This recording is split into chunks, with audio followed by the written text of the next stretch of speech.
What's good? What's good, everybody? Welcome back to another episode of The Urban Platform Speaks. Make sure to like and subscribe as you come into the channel and check out the content.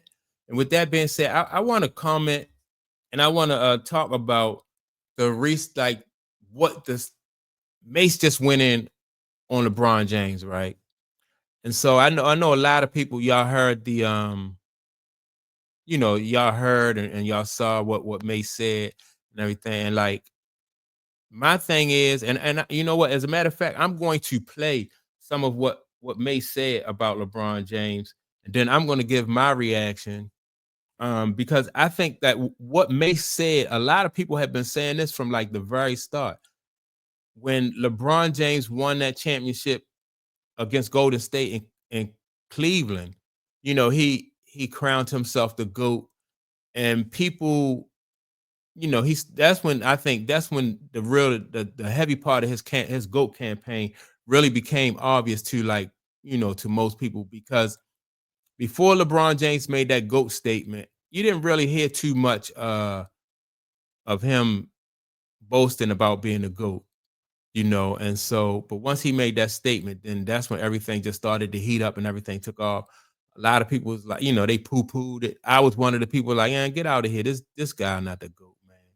And I ain't think that, like people who knew basketball, I never thought that argument would get any traction. But it seems like some people in mainstream media was trying to promote it, and now you just have so many people who are who just speaking up and saying it's not true, it's not accurate, and so no matter what people on TV try to promote or say, like you have former basketball players who say not the GOAT. You have NBA executives who say he's not the GOAT. You have, and it's like I said, it started with the fans, but now publicly, so many people, it's just you have so many more people saying that he's not the GOAT, whereas though you have a handful of people trying to say he is. I mean, it's just crazy that like the amount of people that just that is really taking offense to putting him above Michael Jordan. And I'm glad that people really, and Mike never had to say a word, and that's the good thing about it. Like Mike never had to go back and forth. He did it the right way. He let his play on the court speak for itself.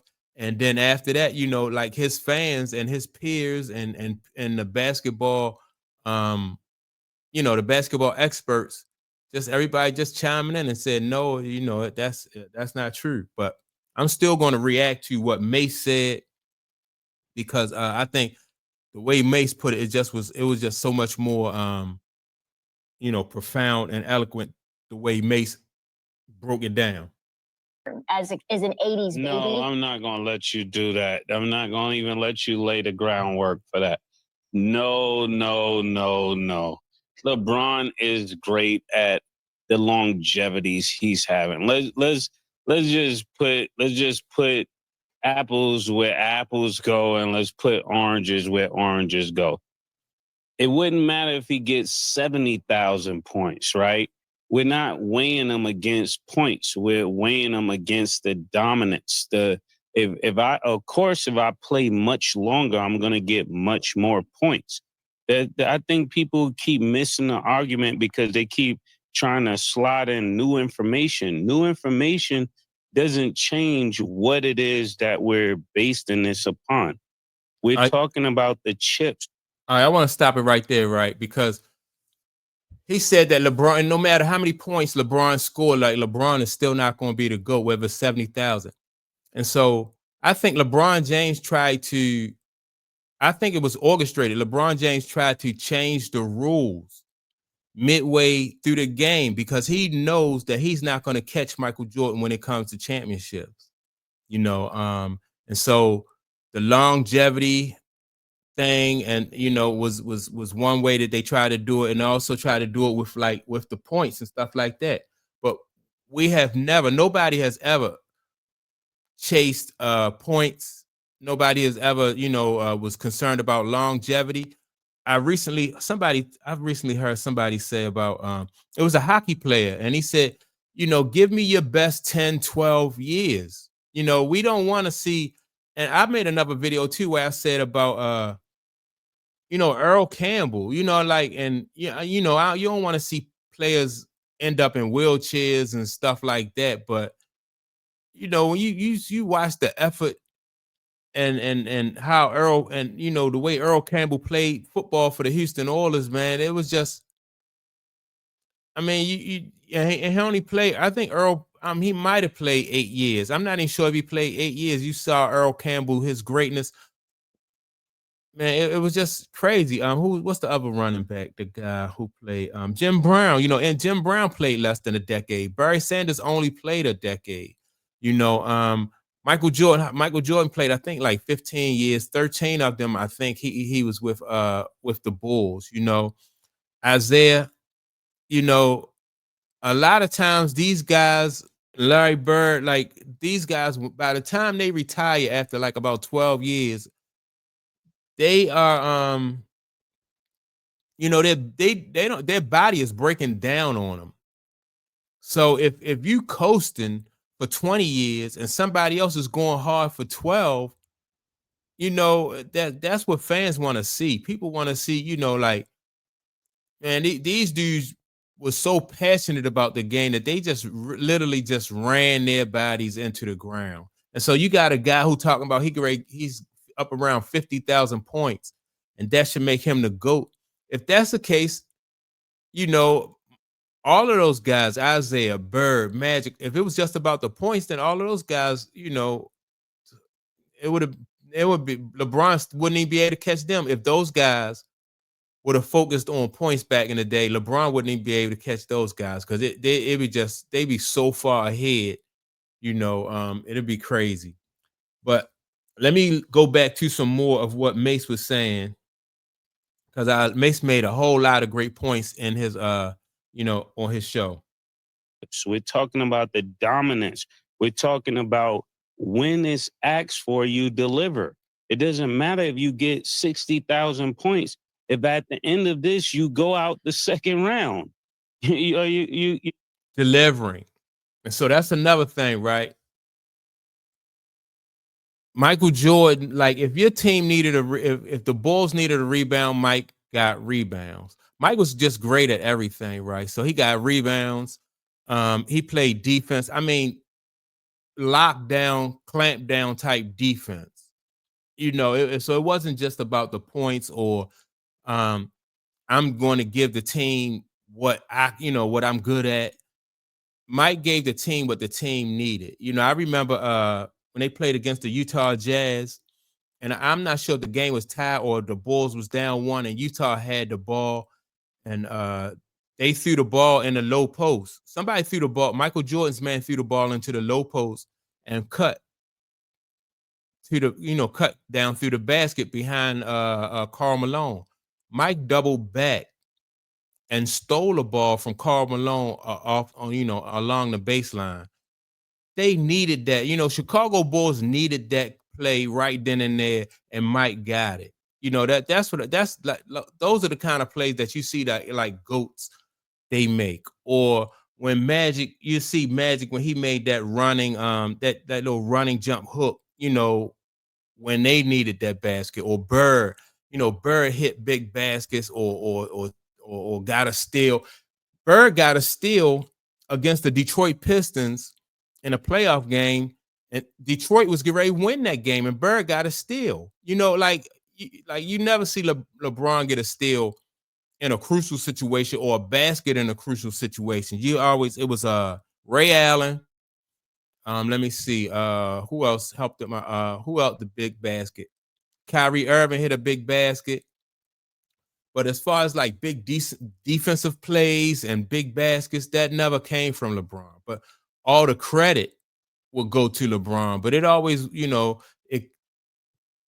play came from somebody else, and LeBron, he got the credit. And so, that's why when so many people are speaking up and they're telling you that, like, this guy is not the real deal, that just proves that people know basketball, like the fans know basketball, the players know basketball, general managers know basketball, and those are the people who are speaking out. They're speaking out. You're just not going to tell us that LeBron James is the GOAT. And so now, this, like I said, LeBron James, his house of cards is falling down. Momentum is gaining for Steph Curry to be like the GOAT of this generation. Not, I don't want to start like a whole nother GOAT debate like him over anybody else in that conversation, right? But I think Steph Curry, if he wins another ring, he's gonna surpass LeBron James, because he's a throwback. The way he did it was like a throwback type of ball player. He did it like Bird, he did it like Magic, he did it like Kobe, he did it like Mike, he did it like Isaiah. And so he, you know what I mean? And he's being recognized for that. And so that's hard for LeBron James to defend himself against, right? And so, like I said, and like Mase said, it was about giving the team what the team needed, not what you wanted to give the team. And so let me get back to some more of Mace's statement. You understanding what I'm saying? Because a girl got a better BBL doesn't make her like, come on now. Yeah, you're 50 years old and can still wear Daisy Dukes. That don't make you the finest girl ever lived. That just means you look good for your age. Looking good for your age doesn't make you the GOAT. And that's what people are doing. They're talking about you looking good for your age. And if you look good for your age, that means you've been looking good for a long time. That still don't make you the baddest ever. Is that correct as a woman? Does that make you the baddest ever? You know what I'm saying? There's some people like, oh, I won 100 games. But you won 100 games on steroids. I feel the same way about rap. If it comes out that these rappers did these things to be at that level, and I'm like, no, bro, I was doing that without doing that. Yeah. So I don't hold a success on the same level at that point. So all right, so that's a good point too, right? So and what I think LeBron James didn't realize that it's not what you do, it's how you do it. It matters how you get your rings. It matters how you persevere. It matters how you treat your teammates. It's more than just what goes on the court. Like basketball it's about strategy and it's a mental game to it. It's a mental aspect. Michael Jordan, a lot of players didn't like Mike. A lot of players, teammates and people around the league didn't like Kobe. Isaiah had, people didn't really like Isaiah, all that tough, but all those guys got respect because of the way they conducted themselves. All of those guys made some mistakes and probably did some things that they wish that they, didn't have to do. Larry Bird, I just really found out that Larry Bird, made some statements about Robert Parrish that, people kind of like, kind of took a side eye, but you can't be perfect. You know what I mean? You can only just try to do your best and play the way the game is supposed to be played. And for all those guys who came in the past, you can never say that that they didn't play the game the way it was supposed to be played. Like Magic, Bird, Mike, Kobe, Isaiah, all those guys played the way it was supposed to be played. None of those guys took shortcuts, and fans don't like shortcuts. Other basketball players, other professionals, they really don't like shortcuts because they want a even playing field. They want to know that they have at least a chance to compete, a chance to win, and a chance, and when you are allowed to take shortcuts, then that causes resentment.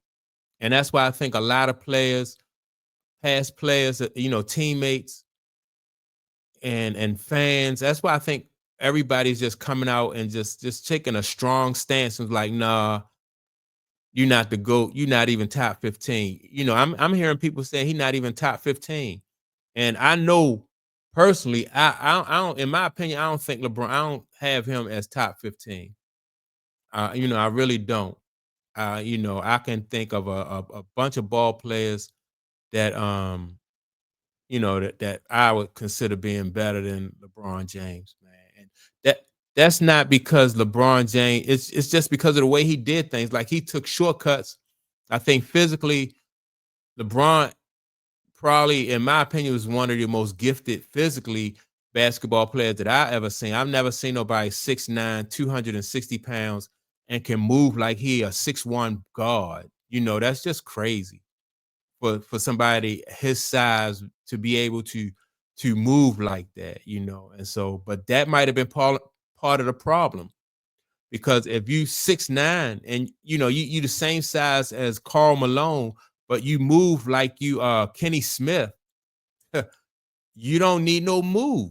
You know what I mean? You can just get to anywhere you want on the court. Like what guard? A guard can't stop you because he's not strong enough. Then if you put somebody a two guard or a three on him, he too fast for them. But he still didn't develop any moves.